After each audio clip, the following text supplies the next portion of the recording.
The days following the press conference were a whirlwind for Maya. Her story had struck a chord with people across the nation, sparking conversations that reached far beyond her small town. Social media was ablaze with hashtags like #Justice for her and #Accountability now, as strangers shared their outrage and solidarity. Some posted heartfelt messages of encouragement, while others recounted their own experiences of being mistreated by those in power. The sheer volume of support overwhelmed Maya at times, but it also fueled her determination to keep pushing forward. Yet, not everyone was on her side. The backlash came swiftly and fiercely. Online trolls flooded comment sections, accusing her of lying or exaggerating. Some even went so far as to claim she had provoked the officer intentionally, spinning wild theories about what really happened. Hate-filled messages filled her inbox, threats disguised as jokes, insults questioning her character, and even suggestions that she leave town if she didn't like how things were done there. At first, Maya tried to respond calmly, explaining her perspective, but soon she realized it was futile. These people weren't interested in listening, they just wanted to tear her down. Despite the negativity, Maya found strength in the voices of those who stood by her. Local activists organized rallies in her honor, drawing crowds that spilled into the streets. People held signs with slogans like "No more silence" and "Enough is enough," chanting phrases that echoed through the air. For the first time in years, the town felt alive, not with fear or division, but with hope and defiance. Even some longtime residents who had previously stayed quiet began speaking out, admitting they'd witnessed similar injustices but hadn't known how to address them. One particularly moving moment came when a group of students from the school where Maya taught showed up at one of the protests. They carried handmade posters with messages like "We love you, Miss," and "Our teacher deserves better." Seeing their young faces filled with determination brought tears to Maya's eyes. She had always believed in the importance of teaching her students to stand up for what was right, and now, here they were, embodying that lesson in the most powerful way possible. As public pressure mounted, calls for accountability grew louder.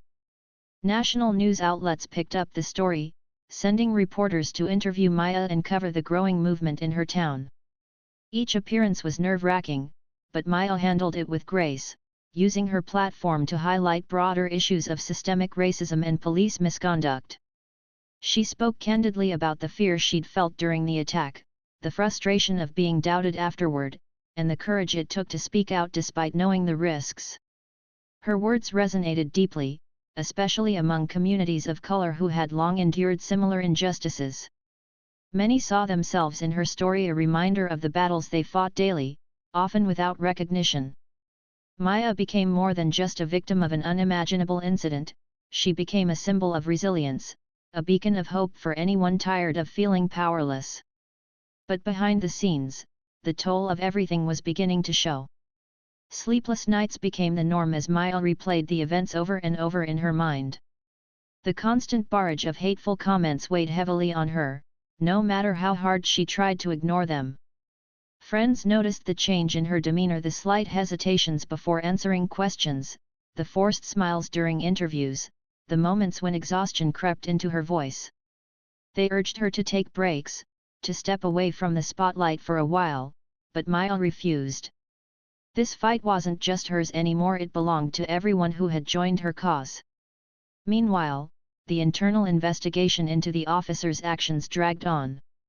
Initially, officials claimed they needed time to gather evidence and review witness statements. But as weeks turned into months, skepticism grew. Critics accused the department of stalling, pointing to past cases where officers escaped consequences despite overwhelming proof of wrongdoing. Maya and her supporters kept the pressure on, organizing marches, circulating petitions, and demanding transparency every step of the way. Finally, after months of waiting, the results of the investigation were announced. The officer involved, the same man who had released the boar, was fired from the force. While criminal charges weren't filed due to lack of concrete evidence, the disciplinary action marked a rare victory in a system notorious for protecting its own. Documents revealed a pattern of misconduct stretching back years, including multiple complaints of racial profiling and excessive force. It was clear that this wasn't an isolated incident, it was part of a larger problem that demanded attention. The decision sent shockwaves through the community. Supporters celebrated, hailing it as a step toward real change. Critics, however, dismissed it as too little, too late. Some argued that firing one officer wasn't enough, that true reform required dismantling the structures that allowed such abuses to happen in the first place. Others worried the victory would be short-lived, fearing retaliation or attempts to sweep the issue under the rug once the spotlight faded. For Maya, the outcome was bittersweet. On one hand, she felt vindicated, her voice had been heard, and the officer's behavior had finally been acknowledged for what it was. But on the other hand, she knew the battle was far from over. Firing one bad actor wouldn't fix the deeper issues plaguing law enforcement. Real progress would require sustained effort, difficult conversations, and a willingness to confront uncomfortable truths. In the wake of the decision, Maya continued her advocacy work, traveling to neighboring towns to share her story and inspire others to speak out. She partnered with civil rights organizations to push for policy changes, focusing on measures like mandatory bias training, increased community oversight, and stricter accountability for officers who violated the public trust. Her message was simple yet powerful: silence only perpetuates injustice, and courage is contagious. Though scars remained, both physical and emotional, Maya emerged stronger than ever. She carried the lessons of her ordeal with her, letting them shape her journey rather than define it. And though the road ahead was uncertain, she faced it with unwavering resolve, knowing she wasn't alone. Because sometimes, even in the darkest moments, resilience finds a way to shine through. The next morning, the city woke up to whispers. News of the incident spread like wildfire through the police department. 2 seasoned officers, men who prided themselves on their authority and control, had been found unconscious in an alleyway, handcuffed and sedated. No one knew exactly what had happened, but rumors were flying fast. Some said it was a prank gone wrong. Others speculated about shadowy government agents. Whatever the truth was, it was clear that something big had gone down. At the precinct, the atmosphere was tense. Internal affairs investigators swarmed the place, asking questions and demanding answers. How had 2 trained cops ended up incapacitated? And why were there murmurs about federal involvement? The higher UPS wanted explanations, and they wanted them quickly. But the only people who could provide those answers, the officers themselves, were too embarrassed to talk. When they finally came around, all they could recall was a strange noise, sharp pain in their ears, and then, nothing. Meanwhile, back at Langley, the woman at the center of it all sat in a dimly lit briefing room, facing her handler. He was a tall man with sharp features and piercing eyes that seemed to see right through you. His name wasn't important, what mattered was his role. He was the one who gave her orders, the one who kept her grounded when missions got messy. Today, though, he didn't look happy. "Explain yourself," he said simply, sliding a file across the table toward her. She glanced at the folder without opening it. She already knew what was inside: photos of the officers, their personnel files, surveillance footage showing the altercation. None of it surprised her. What did surprise her was the tone in his voice, not angry, exactly, but disappointed. That stung more than she cared to admit. "They violated protocol," she said after a moment, meeting his gaze head-on. Her voice was steady, calm, almost clinical. "I couldn't risk exposure." He studied her for a long moment, his expression unreadable. Finally, he nodded. "Fair enough. But you know how delicate this operation is. Every move has consequences." She nodded grimly. Of course she knew. This wasn't some rookie assignment. The arms dealers she'd been tracking weren't ordinary criminals. They were part of a shadowy organization with ties to multiple governments. If word got out that a CIA operative had taken down 2 cops, even if those cops had crossed the line, it could jeopardize not only her mission but also diplomatic relations. The stakes were high, and mistakes could cost lives. "You'll need to clean this up," he continued, leaning back in his chair.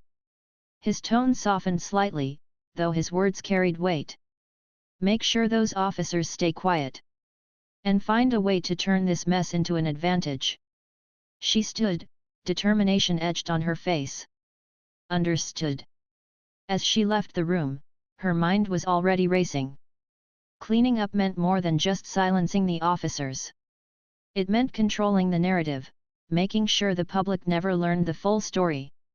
More importantly, it meant finding a way to use this incident to her benefit. After all, every crisis presented an opportunity if you were smart enough to seize it. Over the next few days, she worked tirelessly behind the scenes.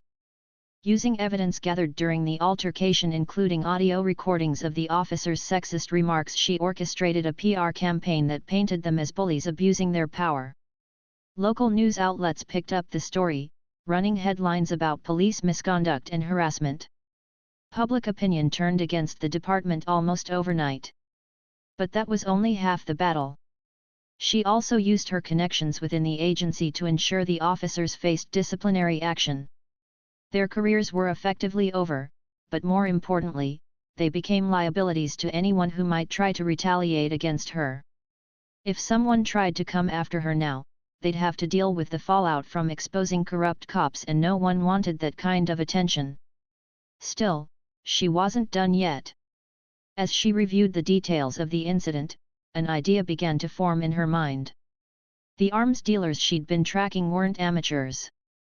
They monitored law enforcement activity closely, always looking for weaknesses to exploit. If she played her cards right, she could use this situation to draw them out. Late one night, sitting alone in her apartment, she drafted a plan. She leaked false information suggesting the officers had stumbled upon classified intel during their encounter with her.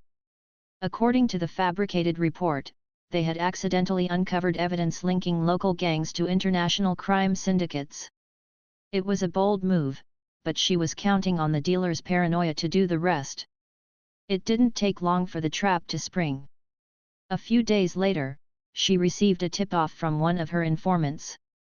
The dealers were planning to kidnap one of the disgraced officers to extract information. Smiling faintly, she prepared for the next phase of her plan. For the first time since the incident, she felt a flicker of satisfaction. Those officers had made a grave mistake when they underestimated her. Now, they were pawns in a much larger game, a game she intended to win. The plan was set in motion, and the woman wasted no time putting it into action. She knew the arms dealers were smart, but arrogance often blinded people to the obvious. These criminals thought they could manipulate anyone: cops, politicians, even federal agents, but they hadn't accounted for someone like her. Someone who thrived in chaos. Someone who turned their own mistakes against them. She started by planting seeds of doubt. Using encrypted channels and trusted informants, she fed misinformation to the dealer's network. The fake intel suggested that the two officers weren't just ordinary cops. They had uncovered critical evidence linking local gangs to international crime syndicates. According to the fabricated story, the officers had stumbled upon this information during their encounter with her, though they didn't fully understand what they had found.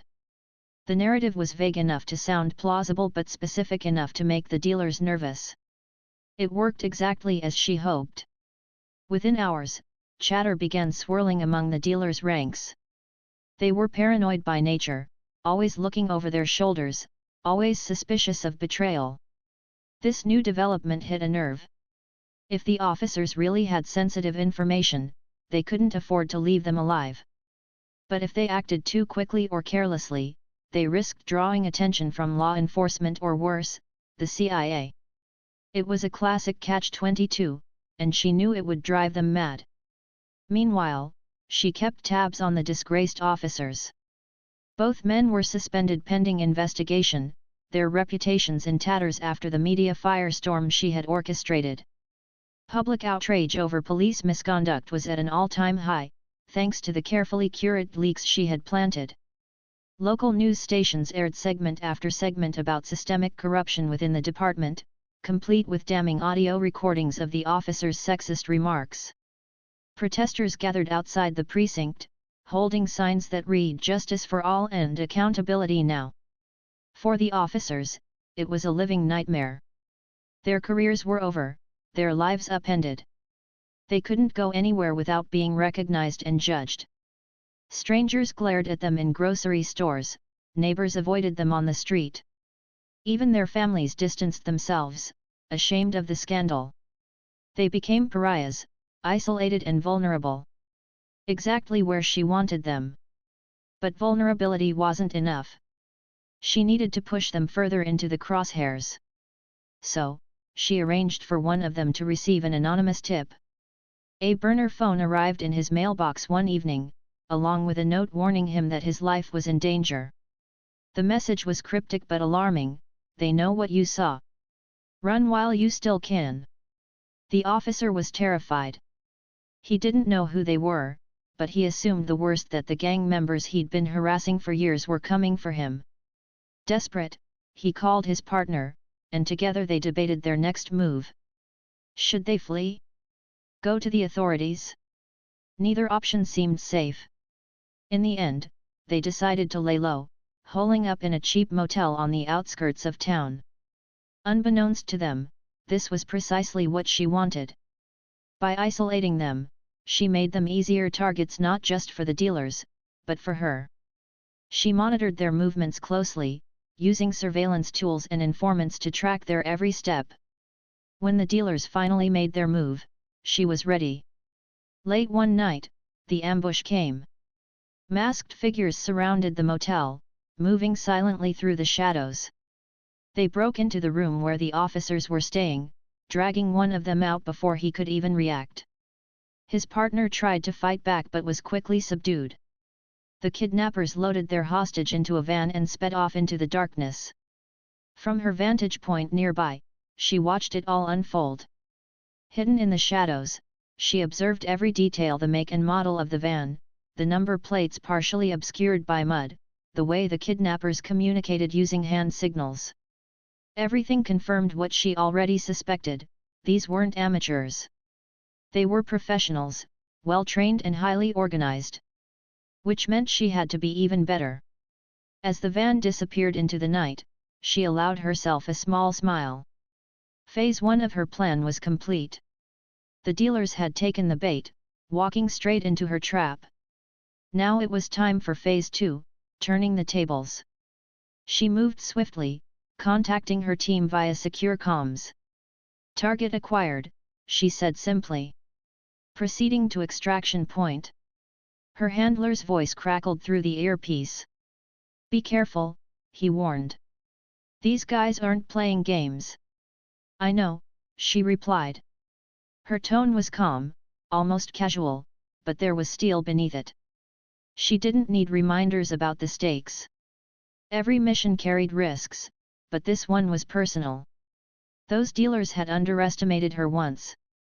They wouldn't get the chance again. Tracking the van was easy. She had tagged it remotely earlier, embedding a GPS tracker under its chassis while it sat parked in a secluded lot. Technology gave her the edge, but it was her instincts that guided her. Years of experience told her how to anticipate the enemy's moves, how to stay one step ahead. As the van headed toward an abandoned warehouse on the outskirts of town, she prepared for the final act. When she arrived, she slipped inside unnoticed, blending into the shadows. The scene was tense. The kidnapped officer sat tied to a chair, his face pale with fear. Around him, masked figures paced back and forth, shouting questions about the woman in the trench coat. Clearly, they believed he knew more than he did. She waited patiently, letting the tension build. Then, when the moment felt right, she struck. Moving with precision honed by years of training, she neutralized the kidnappers one by one, using non-lethal tactics designed to incapacitate rather than kill. Each move was calculated, efficient. By the time the last figure fell to the ground unconscious, the officer stared at her in shock, unsure whether to thank her or run away. "You're welcome," she said dryly, cutting his restraints. Now let's get out of here. As they left the warehouse, sirens wailed in the distance. Backup was on the way. But she didn't stick around to explain. Instead, she melted back into the shadows, disappearing as quickly as she had come. Another day, another victory. And yet, she knew the fight was far from over. There would always be new threats, new enemies. But for now, justice had been served and no one would ever forget the day they underestimated her. The warehouse was eerily silent now, save for the faint hum of distant sirens growing louder with each passing second. The woman stood in the shadows, her breathing steady despite the adrenaline still coursing through her veins. She glanced down at the unconscious kidnappers sprawled across the floor, men who just moments ago had been so confident in their superiority. To them, she had been nothing more than a ghost story, a fleeting figure they couldn't quite grasp. Now, they were out cold, reduced to mere pawns in her larger game. She turned her attention to the officer she'd rescued. He sat slumped on the chair, his hands trembling as he rubbed his wrists where the ropes had dug into his skin. His face was pale, his eyes wide with a mix of fear and disbelief. For someone who had spent years throwing their weight around, barking orders and flexing authority, this must have been a humbling experience. But she didn't have time for pity or lectures. Instead, she crouched beside him, speaking in a low but firm voice. "You're safe now," she said. "But we don't have much time. Backup's coming, and trust me, you don't want to be here when they arrive." He blinked at her, clearly struggling to process what had just happened. Who are you?" he stammered finally, his voice barely above a whisper. "That doesn't matter," she replied, standing up. "What matters is that you stay quiet about tonight. If anyone asks, you tell them you managed to escape on your own. Got it?" He nodded slowly, though confusion lingered in his expression. She didn't blame him. This wasn't exactly the kind of situation people prepared for in training academies. Still, she needed his cooperation if she wanted to keep control of the narrative. The last thing she needed was some panicked cop spilling details that could unravel everything she'd worked so hard to achieve. "Good," she said, glancing toward the door. The sirens were closer now, almost deafening. "Now, let's move." Without waiting for a response, she grabbed him by the arm and pulled him to his feet.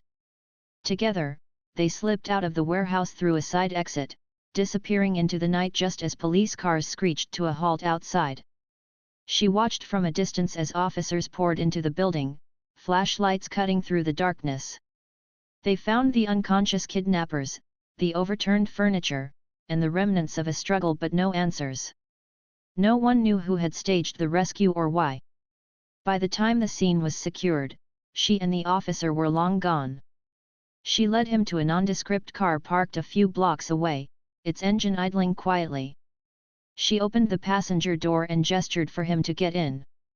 He hesitated for a moment before climbing inside, still visibly shaken. Once he was settled, she slid behind the wheel and sped off into the night. For the next hour, she drove in silence, weaving through back streets and avoiding main roads. Every now and then, she checked her rearview mirror to ensure they weren't being followed. Her mind raced with possibilities. The dealers had taken the bait, but this was only the beginning. Their operation was vast, spanning continents and involving players at the highest levels of power. Taking down a handful of henchmen wouldn't cripple them, not yet. But it was a start. Eventually, she pulled over near a bus stop in a quiet residential neighborhood. Turning off the engine, she turned to face the officer. "This is where we part ways," she said simply. He looked at her, his brow furrowed. "Wait, you're just leaving me here." "It's safer this way," she explained. "Go home, lay low, and do exactly as I told you. Don't talk to anyone about what happened tonight, not your partner, not your superiors, not even your family. Understood?" He hesitated, then nodded reluctantly. "Yeah. I got it." "Good." She reached into her pocket and handed him a small card. On it was a single phone number written in neat block letters. If you find yourself in trouble again, and I mean real trouble, you call this number. No names, no explanations. Just say Monroe sent me. Someone will come for you. He took the card, staring at it like it might explode in his hand. And if I don't? Her expression hardened slightly. Then you're on your own. With that, she stepped out of the car and disappeared into the shadows once more. Watching her go, the officer felt a strange mix of gratitude and unease.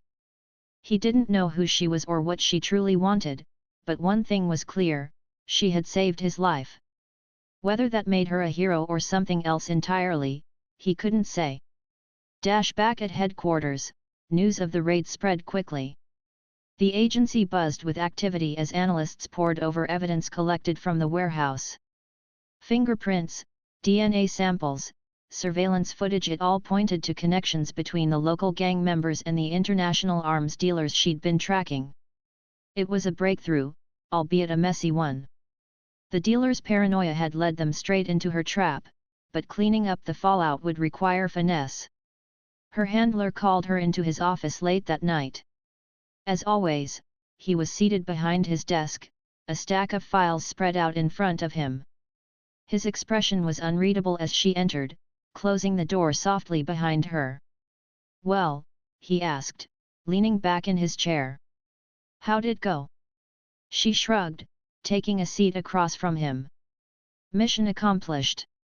Dealers took the bait, hostages were rescued, and we've got enough intel to start dismantling their network. Not bad for a night's work." He raised an eyebrow. "Not bad? You left 2 cops tied to chairs in a burning building, orchestrated a media circus, and nearly started an international incident. This isn't exactly textbook stuff, Monroe." She smirked faintly. "When has anything I've done been textbook?" He sighed, shaking his head. "Fair point. But listen, this isn't over. Those dealers aren't going to sit back and take this lying down. They'll retaliate, and when they do, we need to be ready." "I'm always ready," she replied, her tone sharp but calm. "Besides, retaliation means mistakes. And mistakes mean opportunities." He studied her for a moment, then nodded. "Just be careful. These people play dirty, and they won't hesitate to come after you personally."